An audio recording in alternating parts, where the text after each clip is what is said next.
بسم اللہ الرحمن الرحیم۔ الخبیثات للخبیثین، ناپاک عورتیں ناپاک مردوں کے لیے، گندی عورتیں یعنی گندے مردوں کے لیے، والخبیثون للخبیثات، اور ناپاک مرد ناپاک عورتوں کے لیے، والطیبات للطیبین، اور پاک عورتیں للطیبین پاک مردوں کے لیے، والطیبون للطیبات، اور پاک مرد پاک عورتوں کے لیے، اولئک مبرؤون، یہ سب بری اور جمع ہیں، مما یقولون، جو وہ کہتے ہیں، لہم مغفرۃ و رزق کریم، ان کے لیے اللہ کی طرف سے بخشش، مغفرت اور عزت والی روزی۔ خبیث عورتیں خبیث مردوں کے لیے ہیں اور خبیث مرد خبیث عورتوں کے لیے ہیں۔ پاکیزہ عورتیں پاکیزہ مردوں کی اہل ہیں اور پاکیزہ مرد پاکیزہ عورتوں کے۔ یہ لوگ اس سے بری ہیں جو تہمت لگانے والے کہتے ہیں، ان کے لیے مغفرت ہے اور عزت والا رزق ہے۔ اس آیت مبارکہ میں اللہ جل شانہ نے خبیث عورتیں خبیث مردوں کے لائق ہیں اور خبیث مرد خبیث عورتوں کے لائق ہیں، پاکیزہ عورتیں پاکیزہ مردوں کے لائق ہیں اور پاکیزہ مرد پاکیزہ عورتوں کے لائق ہیں۔ میں یہ بات واضح طور پر فرما دوں کہ اللہ جل شانہ نے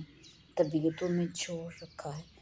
گندی اور بدکار عورتیں بدکار مردوں کی طرف اور گندے اور بدکار مرد گندی اور بدکار عورتوں کی طرف مائل ہوتے ہیں۔ اسی طرح پاکیزہ عورتیں پاکیزہ مردوں کی طرف اور پاکیزہ مرد پاکیزہ عورتوں کی طرف راغب ہوتے ہیں، اور اسی طبی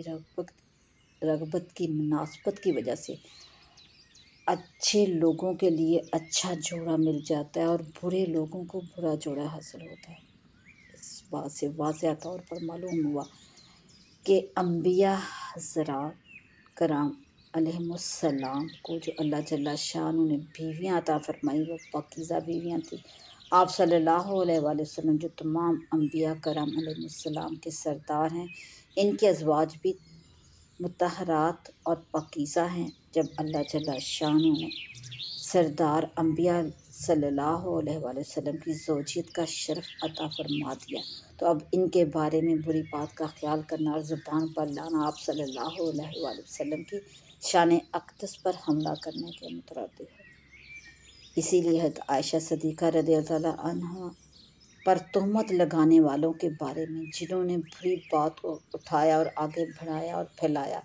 اور پھر آیت قرآنیہ نازل ہونے پر بھی توبہ نہ کی، فی الدنیا والآخرہ، اللہ جل شانہ نے قرآن پاک کے اندر ارشاد فرمایا اولئک مبرؤون مما یقولون، اور یہ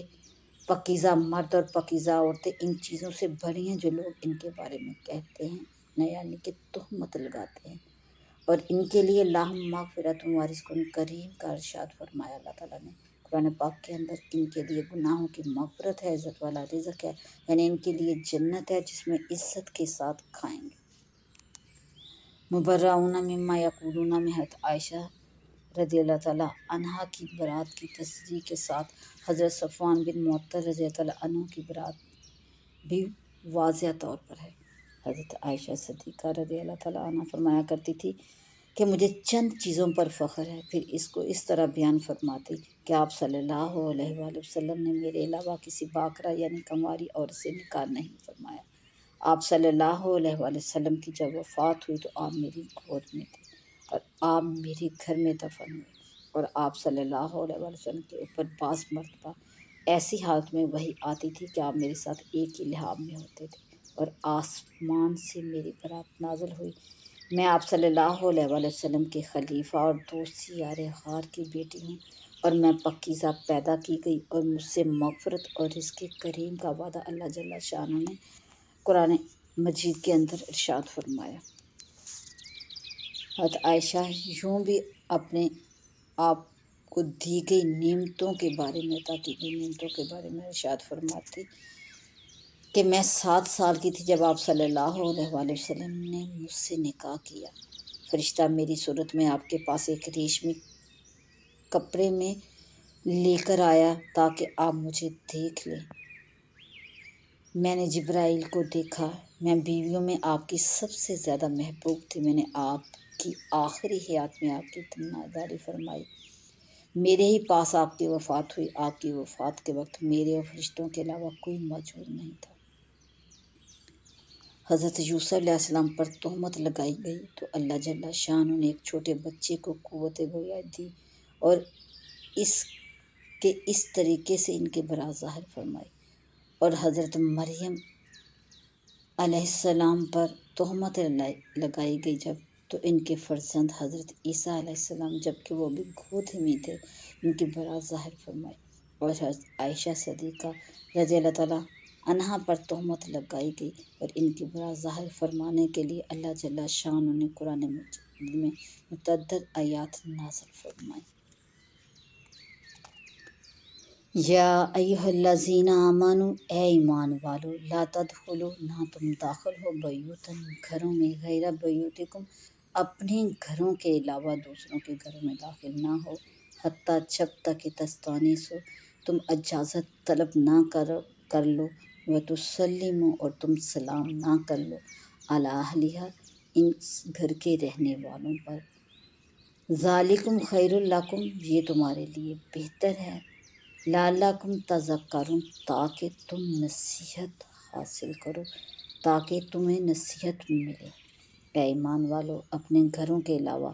دوسرے گھروں میں اس وقت تک داخل نہ ہو جب تک کہ ان سے اجازت طلب نہ کر لو اور ان گھروں کے رہنے والوں کو سلام نہ کر لو، یہ تمہارے لیے بہتر ہے تاکہ تم نصیحت حاصل کرو۔ اللہ جل شانہ نے اس آیت مبارکہ میں دوسروں کے گھر جانے میں اندر آ جانے کی اجازت لینے کی ضرورت اور اہمیت اور اس کے احکام و آداب کا ذکر فرمایا ہے۔ یہاں سے سورہ نور کا رکوع نمبر 3 شروع ہو رہا ہے۔ سورہ نور کے شروع میں اللہ جل شانہ نے فواحش اور بے حیائی کی روک تھام اور بے حیائی والے کام کی سزا اور تہمت لگانے کی مذمت کا بیان فرمایا۔ جو فواحش اور منکرات ظہور پذیر ہوتے ہیں وہ یوں ہی آنن فانن وجود میں نہیں ہو جاتے، ان سے پہلے کچھ ایسے اسباب ہوتے ہیں جو قریب کرتے کرتے ایک دن بے حیائی کے کام میں ڈال دیتے ہیں۔ ان میں ایک بہت بڑا سبب ایسی جگہ نظر کا پڑ جانا بھی ہوتا ہے جہاں نظر کا ڈالنا ممنوع ہے۔ نظر کی حفاظت کے لیے اللہ جل شانہ نے گھروں میں داخل ہونے کے لیے اجازت لینے کا حکم دیا ہے اور ان آیات مبارکہ میں اجازت لینے کا قانون بتایا ہے اور ارشاد فرمایا کہ جو گھر تمہارے نہیں ہیں، یعنی جن میں تم نہیں رہتے، جن میں تمہاری سکونیت نہیں، ان میں داخلے کے وقت بغیر اجازت کے داخل مت ہو اور جانے کے لیے اجازت طلب کر لینا بہتر ہے۔ مفسرین نے اس کی تفسیر میں حتیٰ تستانسوا سے کی ہے۔ جو شخص اندر آنا چاہتا ہے اجازت لیتا ہے، نام بتاتا ہے، وہ صاحب خانہ سے مانوس ہوتا ہے اور انہیں اپنی ذات سے مانوس کرتا ہے، اس لیے حتیٰ تستانسوا فرمایا اور ساتھ ہی وتسلموا علی اہلہا بھی فرمایا، یعنی اجازت لینے کے ساتھ سلام کرنے کا حکم دیا۔ ایک صحابی سلام کیے بغیر اور اجازت لیے بغیر آپ صلی اللہ علیہ وآلہ وسلم کی خدمت میں بھی حاضر ہو گئے۔ آپ نے ارشاد فرمایا کہ واپس جاؤ اور یوں کہو، السلام علیکم، تم پر سلام ہو، کیا میں داخل ہو جاؤں؟ اور ایک حدیث میں ہے کہ آپ صلی اللہ علیہ وآلہ وسلم نے ارشاد فرمایا کہ اسے اندر آنے کی اجازت نہ دو جو سلام سے ابتدا نہ کرے، اور یہ تمہارے لیے بہتر ہے تاکہ تم نصیحت حاصل کرو، ذالکم خیر لکم لعلکم تذکرون۔